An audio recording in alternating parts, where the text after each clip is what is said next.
నూజివీడులో ఏలూరు జిల్లా నూజివీడులో వరద బీభత్సం చూసాం.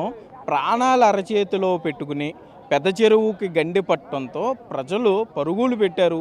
ఎత్తైన ప్రదేశాలకు వెళ్ళడానికి ప్రయత్నించారు. 3 రోజుల పాటు వరద నీటిలో చాలా ఇబ్బందులు పడ్డారు. కానీ మరొక వైపు ఇంకో పరిస్థితి ఉంది. పెద్ద చెరువు గండి పడిన చోట మనం ఉన్నాము. ఇక్కడ చూస్తే కనుక ఏదో సామెత గుర్తొస్తుంది. ఇల్లు కాలిపోయి ఒకడు ఏడుస్తుంటే చుట్ట కాల్చుకోవడానికి నిప్పడిగినట్టుగా ఒక పక్క ఊరు మునిగిపోతుంది. ఊరుకు మునిగిపోయే హడావుల్లో ఉంది వరద. అసలు ఏంటి గండి ఎలా పూడ్చాలి, గండికి సంబంధించిన నీరు ముంపు ఎటు వెళ్తుంది అన్న కంగారు కూడా ఏమాత్రం లేకుండా సుమారుగా 500-600 మంది ఈ పెద్ద చెరువు గండి పడిన చోట చేపలు పడుతున్నారంటే పరిస్థితి ఏ విధంగా ఉందో కూడా అర్థం చేసుకోవచ్చు. మరి ఇక్కడ నూజివీడికి సంబంధించి ఈ స్థానికులందరూ ఏం చేస్తున్నారో కూడా మీరు చూడొచ్చు. మీరు చూసే విజువల్ అక్కడ గండిపడి సుమారుగా 20 అడుగులు ఎత్తు గట్టు ఉంటే ఆ గట్టు అంతా కూడా కొట్టుకుపోయింది. అదంతా కూడా పెద్ద చెరువు ప్రాంతం. మొత్తం అందరూ కూడా వలలు తెచ్చేసుకున్నారు. సుమారు నూజివీడి నియోజకవర్గం చుట్టుపక్కల ప్రాంతాలకు సంబంధించిన వలలు ఎవరైతే ఉన్నారో చేపలు పట్టే వాళ్ళందరూ కూడా ఇక్కడే ఉన్నారని చూపించుకోవచ్చు. మన వీడియో జర్నలిస్ట్ భాగ్యరాజ్ కొద్దిగా మొత్తం ఈ ప్యానింగ్ వేసి ఒకసారి మొత్తం అంతా కూడా చూపించు. అసలు సుమారుగా 2 కిలోమీటర్ల మేర కూడా ఇదేదో చేపల పోటీ పెట్టినట్టుగా ఉంది. చేపలు ఎవరు ఎక్కువ పడతారో పోటీ పెడితే చేపలు పడతారో చూడండి. ఆ విధంగా ఉంది. ఏదో ఒలింపిక్స్లో లేకపోతే మామూలుగా ఏదైనా ఆటల పోటీల్లో ఏ విధంగా ఉంటారో ఆ విధంగా యువకులు పెద్ద చిన్న తారతమ్యం ఏమీ లేదు. మొత్తం అందరూ కూడా కన్ను చూపు మేర ఇంచుమించుగా అది రోడ్డు మీరు చూస్తుంది. ఆ చివర రోడ్డు ఉంది. ఆ రోడ్డు వరకు కూడా 500-600 మంది అసలు ఆ చెరువులోండి వచ్చే ఒక్క చేపను కూడా విడిచిపెట్టట్లేదు. టీములు కింద నుంచున్నారు. ఒకరి దగ్గర మిస్ అయితే ఇంకొకరి దగ్గర దొరికిపోవడం ఖాయం. ఎన్ని వలలు ఉన్నాయో చూడండి. సుమారుగా 100-200 వలలు. అవి కాక కర్రల పట్టు తిరుగుతున్నారు వీళ్ళంతా. అంటే కర్రతో ఒకవేళ వలకి దొరక్కపోతే కనుక కర్రతో కుట్టైనా కూడా ఇక్కడ బస్తాల్లో కూడా మొత్తం లోడ్ చేస్తున్నారు. ఇప్పుడు తిన్న దగ్గర ఉంది బ్రదర్, ఒకసారి అది చూపించేది. పట్టిన చేపలన్నీ కూడా జాగ్రత్తగా అలా ఆ బస్తాల్లో దాచుకుంటున్నారు. మళ్ళీ ఇక్కడ ఒడ్డుకు తీసుకెళ్తున్నారు. ఒడ్డుకు తీసుకెళ్ళి అక్కడ అమ్ముతాం. అంటే 200-300 అమ్ముతారు. ఇప్పుడు ఇతని దగ్గర కూడా ఓ బస్తా ఉంది. అంటే బస్తాడి చేపలు ఒక్కొక్క మనిషి ఇక్కడ ఉన్న 500-600 మంది బస్తాడి చేపలు ఒక్కొక్కళ్ళు పడితే అసలు చేప రేటు ఏ విధంగా పడిపోతుందో కూడా చూసి. కానీ వీళ్ళు చెప్పే కారణాలు వేరేలా ఉన్నాయి. అంటే ఇక్కడ చేప రుచి పెద్ద చెరువుకు సంబంధించిన చేప రుచి బాగుంటుందని చెప్తున్నారు. అందుకే అంటే ఒకటి ఉచితంగా వస్తుంది, కొద్దిగా కష్టపడితే చేప దొరుకుద్ది. సో ఆ చేపను తీసుకెళ్ళి మార్కెట్లో సేల్ చేయొచ్చు. సేల్ చేస్తే 100-200 వస్తాయి అన్న ఆలోచనలో వీరంతా ఉన్నారని చెప్పుకోవచ్చు. ఇది ఇక్కడ ఇప్పుడు ఈయన పెట్టాడు సుమారుగా 10-20 గురకలు పెట్టాడు. ఇప్పుడు ఇతను మొత్తం అంతా కూడా మళ్ళీ వీటన్నిటిని కూడా ఓ సంచిలో అది ఆ బాబు అక్కడ అతను చిన్న సంచి తెచ్చుకున్నాడు ఆ పిల్లోడు. ఆ సంచిలో సుమారుగా 20 చేపలు. ఆ సంచి ఇటు ఒకసారి ఇటుపడరా ఒకసారి. ఆ సంచిలో సుమారుగా 20-30 చేపలు అందులో ఉన్నాయి. అంటే ఎటు చూసినా కూడా ఈ పెద్ద చెరువు గండిపడిన ప్రాంతంలో ఎటు చూసినా కూడా మొత్తం అంతా కూడా చేపలు పట్టేవాళ్ళు. అంటే వాళ్ళకి అవకాశం లేదు, మామూలుగా ఎప్పుడు ఇదే పని మీద ఉండరు. కానీ గండి పడింది కాబట్టి ఒకరికి ప్రమాదం, ఇంకొకరికి ప్రమోదం కింద ఇదంతా కూడా ఉందనే చెప్పుకోవచ్చు.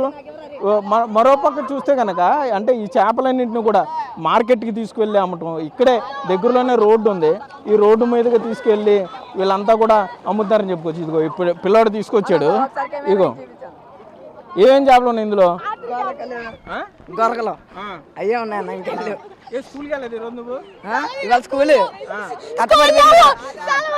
అది వచ్చా మీ అందరికి? ఎందుకు రాదు బాగా వచ్చి ఏమేం చేపలు దొరుకుతున్నాయి? మొత్తం గొరకలే పరిపిల్లలు అంతే. శిలవతులు అయ్యే బొచ్చులు. ఓకే, మనం చూస్తున్నాం వీళ్ళు ఒక ఏదో ఎంజాయ్మెంట్, ఒక పిక్నిక్ వచ్చినట్టు వీళ్ళంతా ఫీల్ అవుతున్నారు. బొచ్చులు, తెల్ల చేప, శీలావతి ఇవన్నీ దొరుకుతున్నాయి అంటున్నారు. అంటే ఒక పక్క ఊరు మునిపోతుంది ప్రమాదం అని చెప్పి అధికారులు చెప్తున్నారు.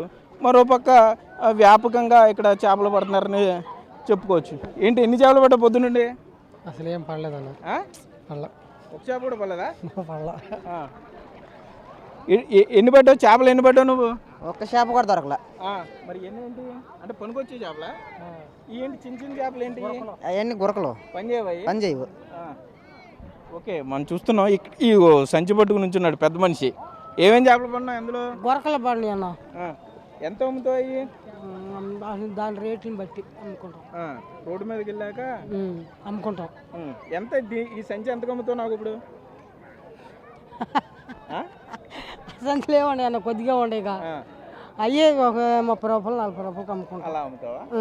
20 కేజీల చేపలు దొరికినాయి, 5 కేజీల చేపలు, 2 కేజీల చేపలు ఇవన్నీ దొరికినాయి.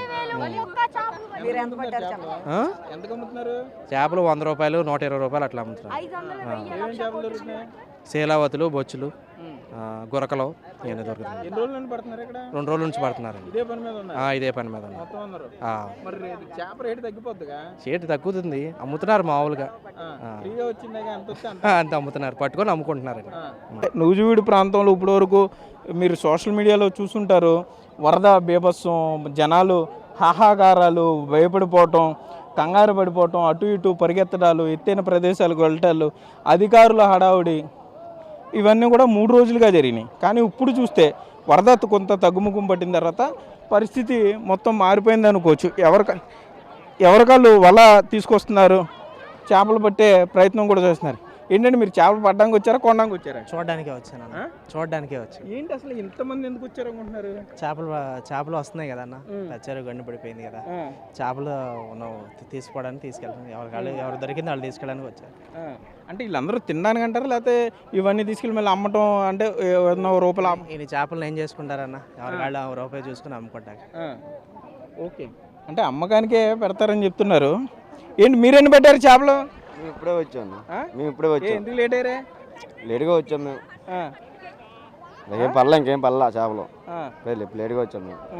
అంటే మీకు తెలిసేసరికి లేట్ అయిందా? మాకు ఎవరో తెలిసిందండి, మాకు తెలియదు. ఓకే ఓకే, మనం చూసిన సుమారుగా 500-600 మంది ఇక్కడ చేపలు పడుతున్నారంటే ఆ పెద్ద చెరువు గండి పడిన ప్రాంతం కూడా మీరు చూడండి, అక్కడే సుమారుగా 100 మంది ఉన్నారు. ఇప్పుడు నేను ఇక్కడ నుంచున్నాను, నా కాళ్ళ కింద నుండి కూడా చేపలు వెళ్ళిపోతున్నాయన్న ఫీలింగు నాకైతే ఉంది. ఇప్పుడు నా ఈ కాళ్ళ కింద ఈ చేపలు కొరుకుతున్నట్టుగా అట్లా అనిపిస్తుంది. మొత్తం గురకలు, చిన్న చేపలు, మొత్తం అన్ని చేపలన్నీ కూడా ఆ చెరువులో రావటం, వీళ్ళందరూ పట్టేయడం. ఈ ఒక పక్క ఏమో నూజివీడులో చాలా ప్రమాదకర స్థాయిలో పొంగింది, లారీ కొట్టుకుపోయింది, కార్లు కొట్టుకుపోయినాయి, మనుషులు కూడా కొట్టుకుపోతూ ప్రాణ నష్టం లేకపోయినా అత్యంత కష్టం మీద కాపాడారు. అవన్నీ 3 రోజుల క్రితం వరకు. ఇప్పుడు చూస్తే మొత్తం సీన్ అంతా మారిపోయింది. ఎంజాయ్ చేస్తున్నారు, చేపలు పడుతున్నారు, ఇంటికి తీసుకెళ్తాం అంటున్నారు, మిగతావన్నీ కూడా రోడ్డు మీద మార్కెట్లో అమ్ముతామని చెప్తారు. సో ఇది ఇక్కడ పరిస్థితి నూజివీడులో. కెమెరామెన్ భాగ్యరాజ్తో సాగర్, బిగ్ టీవీ, నూజివీడు నుండి.